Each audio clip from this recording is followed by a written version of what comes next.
Shalom आप सभी का इस चैनल का नाम है गुडनेस ऑफ गॉड।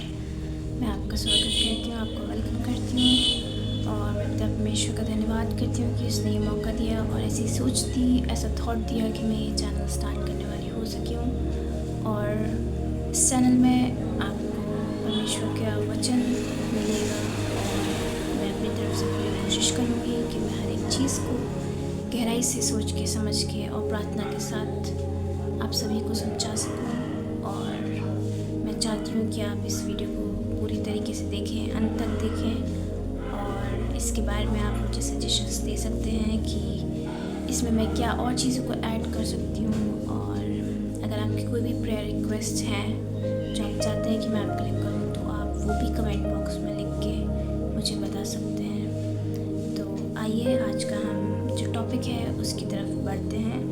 तो आज का जो टॉपिक मैंने लिया है वह है क्रिएशन। तो आप सभी जानते हैं कि हमने क्रिएशन के बारे में जेनेसिस चैप्टर 1 में सुना है। जेनेसिस चैप्टर 1 उसका 1 से लेके 31 वर्सेस तक हमने पढ़ा है कि क्रिएशन कैसे हुआ। तो आज हम इसी के बारे में जानेंगे। और सबसे पहले इस टॉपिक को स्टार्ट करने से पहले मैं चाहती हूँ कि आइए हम सब मिलके एक प्रार्थना करते हैं। धन्यवाद करते हैं जीवित सामर्थ्य पिता परमेश्वर, आपका धन्यवाद करते हैं प्रभु जी। आज इस टाइम प्रभु जो भी इस वीडियो को देख रहे हैं पिता परमेश्वर, जो भी इस वचन को सुन रहे हैं पिता परमेश्वर, उन सभी को आशीषित करिएगा प्रभु जी। और मेरे को अपनी सोच समझ और अकल से भरिएगा पिता परमेश्वर, अपने विस्डम से भरिएगा प्रभु, ताकि मैं जो भी यहाँ से बात करूँ मेरी ना हो वरन आपके द्वारा उन सब लोगों के साथ आप बातचीत करें प्रभु जो इस वीडियो को देख रहे हैं किसी भी तरीके से, किसी डाउट में, किसी कन्फ्यूजन में, किसी परेशानी में है पिता परमेश्वर, आप उन सभी को अपने उत्तर को आज दीजिए परमेश्वर। इस पूरी वीडियो को, इस वचन को आपके हाथों सौंपते हैं, आप लीड करिएगा, आप हमें गाइड करिएगा पिता परमेश्वर। सारा आदर जलाल हमारे जीवनों से आपको मिले। इस प्रार्थना को आपके लौते पुत्र हमारे यीशु मसीह के नाम से मांगते हैं, आमीन। धन्यवाद करते हैं पिता परमेश्वर का एक बार फिर से कि वो हमें इस टॉपिक के थ्रू हमसे बात करें। और मैं आपका ध्यान सबसे पहले जो हम बात कर रहे हैं वर्ड क्रिएशन उसके ऊपर ले जाना चाहती हूँ, जो कि हम जेनेसिस चैप्टर 1 वर्सेस 1 to 31 में देखते हैं। तो सबसे पहले जो मैंने इन डेप्थ स्टडी जो करी उसके बारे में कि क्रिएशन वर्ड जो है उसका मीनिंग क्या होता है। तो क्रिएशन का मतलब है कि किसी भी चीज़ की उत्पत्ति, मतलब जब हमें पता है कि कहीं कुछ नहीं है बट सडनली एक चीज़ हमें सामने आती है, या फिर there is nothing but we can see there is a life और there is a living thing. तो इसका डेफिनेशन या फिर इसको मैंने जैसे डिफाइन किया वो ये है, creation is to make something out of nowhere but it is also when we see और when we imagine that life can't happen there. तो इसी प्रकार परमेश्वर ने भी उस उत्पत्ति जेनेसिस चैप्टर 1 में हमें ये बताया है कि जब वो ये संसार को बना रहे थे, इस संसार की सृष्टि कर रहे थे, तो यहाँ पे कुछ नहीं था। यहाँ पे सिर्फ एक खाली जगह थी और यहाँ पे सिर्फ अंधेरा था। बट हम उस प्रकाशन से ये देखते हैं कि परमेश्वर के आते ही इस संसार में एक लाइट आई, एक ज्योति आई, जिससे परमेश्वर ने संसार को भर दिया और हमें एक मानव जाति को बनाया। तो इसमें मेन चीज़ जो हम आज फोकस करने जा रहे हैं वो है लाइट। परमेश्वर ने बहुत जगह कहा है और अपने सबसे पहले इस क्रिएशन में कहा था कि लेट देयर बी लाइट।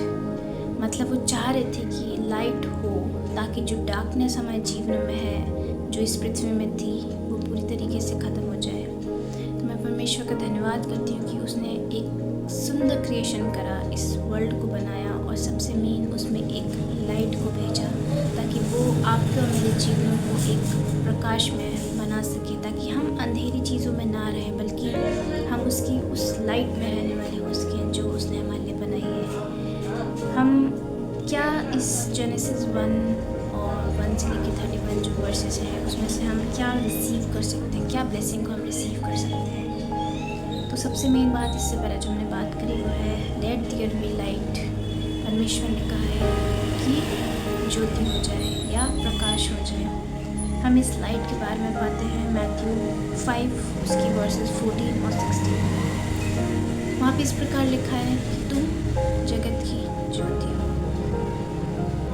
तो मैं आपके सामने पूरा वर्स नहीं पढ़ूंगी, बट आपको जैसी टाइम मिले आप इन वर्सेस को पढ़ सकते हैं। मैं रेफरेंस आपको आपके स्क्रीन पे आ जाएगा कि मैंने कौन कौन से बाइबल वर्सेस बताए हैं, रेफरेंस बताए हैं। तो मैं आपको सिर्फ यही कहना चाहती हूँ, और ये वीडियो भी थोड़ी छोटी होगी ताकि अगर आपके पास ज़्यादा टाइम नहीं है इन चीज़ों को सुनने का या देखने का, वैसे तो आपके पास होना चाहिए, बट तब भी आप इन चीज़ों को सोच पाएँ और समझ पाएँ। और स्पेशली ये वीडियो जो मैं बना रही हूँ वो मेरी एक सोच है कि हम आज की यूथ तक इस वचन को पहुँचा सकें। और जो बच्चे अभी भी डार्कनेस में हैं, उन्हें नहीं समझ में आ रहा कि अपनी लाइफ को आगे कैसे बढ़ाना है, या फिर वो भी डिलेमास में है कि परमेश्वर हमारे जीवन में क्या कर रहा है, तो मैं आपको बताना चाहती हूँ कि परमेश्वर ने आपको एक लाइट बना के इस वर्ल्ड में भेजा है, और वो चाहता है कि आपके जीवन से लोग उसकी महिमा को देख सकें, उसकी लाइट को देख सकें।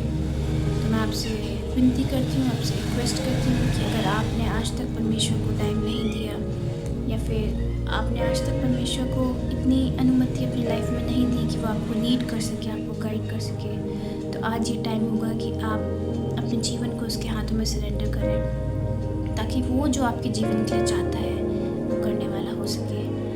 मैं आपका धन्यवाद करती हूँ कि आपने इस वीडियो को इतना टाइम लेके सुना, और मैं आशा करती हूँ कि जो भी आज मैंने बात करी वो आपको कहीं ना कहीं हद तक समझ में आई हो। और मैं आपसे रिक्वेस्ट करूँगी कि आप इस वीडियो के नीचे कमेंट कर सकते हैं और बता सकते हैं कि आपको ये मैसेज कैसा लगा और परमेश्वर ने आपसे किस रूप में बात करी। तो आपकी प्रेयर रिक्वेस्ट भी आप सेंड कर सकते हैं, हम उन सारे प्रेयर रिक्वेस्ट के विषय में प्रार्थना करेंगे। और एक बार फिर से आप अपने जीवन में याद रखिए कि परमेश्वर ने आपको एक लाइट बना के भेजा है। आप डार्कनेस के साथ मिलके एक लाइट का काम नहीं कर सकते। अगर आप वो लाइट लेके डार्कनेस में जाएंगे तो आपकी लाइट कहीं ना कहीं ख़त्म हो जाएगी। तो मैं आपसे प्रार्थना करती हूँ, आपसे रिक्वेस्ट करती हूँ कि अपने जीवनों को परमेश्वर के अनुसार चलाइए, क्योंकि आप जानते हैं, आप देख रहे हैं कि हम एंड टाइम्स में हैं, हम अंत के समय में हैं, और हमें नहीं पता फिर तक परमेश्वर कब आ जाएंगे। तो हमें परमेश्वर पर भरोसा रख के अपने जीवन को आगे बढ़ाना है। और आइए हम प्रार्थना करते हैं। धन्यवाद धन्यवाद धन्यवाद करते हैं महान समर्थी जीते अंत हमेशा हम आपका धन्यवाद करते हैं प्रभु जी। एक बार फिर से प्रभु आपने सहायता मदद करी प्रभु कि ये वचन आपके लोगों तक पहुँच पाए प्रभु जी। जितने लोग भी ये देख रहे हैं प्रभु उन्हें आशीषित करिएगा पिता हमेशा, और वो आपके इस वचन को अपने जीवन में ग्रहण कर सकें कि वो इस जगत की ज्योति हैं, वो इस वर्ल्ड का लाइट है पिता परमेश्वर। और आपने उनको इस दुनिया में एक अपने पर्पस के साथ भेजा है पिता परमेश्वर। प्रभु उनका जीवन व्यर्थ नहीं है, उनका जीवन वेस्ट नहीं है पिता परमेश्वर। ये उनको बात समझाएगा प्रभु जी। आप उनसे बात करिए, आप उनको गाइड और लीड करिए पिता परमेश्वर। आज जितने भी ये वचन सुन रहे हैं प्रभु जी, वो आपको अपने जीवनों में ग्रहण करने वाले हो सकें पिता परमेश्वर। हर एक जन को ब्लेस करेगा, हर एक जन को आशीषित करेगा पिता परमेश्वर, ताकि वो आपके किंगडम के लिए यूज़ हो सके पिता परमेश्वर। सारा आदर जलाल प्रभु जी हमारे जीवनों से आपको मिले पिता परमेश्वर। इस प्रार्थना को आपके लौते पुत्र हमारे पिता यीशु मसीह के नाम से मांगते हैं, आमीन। धन्यवाद आप सभी को। आप परमेश्वर में खुश रहिए और आशीषित रहिए। शालोम।